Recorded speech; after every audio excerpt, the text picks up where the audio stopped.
Gwyn Jones fi, Gwyn Jones dio, a da ni yma heddiw o Glwb Ffermwyr Ifanc Caernarfon. Da ni'n cystadlu yn y rali bob blwyddyn, mae o'n serious highlight y calendar.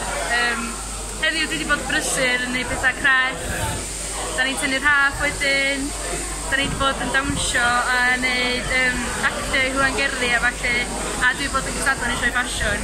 So ie, cael gwych o amser. Ti wedi bod yn... Ie, dwi'n cymryd rhan yn y crifio bore yma, ac yn y crifio cyflwy'n munud ac yn y tynnu'r haff rhaw yma. Siwr a chi? O, go lew. Ie, yn bad.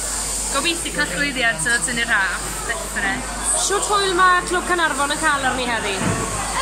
Go lew, swn i'n dweud. Dyna nath ni westio rali, so nath ni giro. Ond dwi'n meddwl fydden ni'n cyrra blwyddyn yma, mae'n jans i Sbeth Ifan. Pwy sy'n yn y lyd gyda ddol? Sbeth Ifan, definite. Ie, maen nhw'n neud o dda iawn, chwarae teg. Da iawn, gwrdd. Diolch.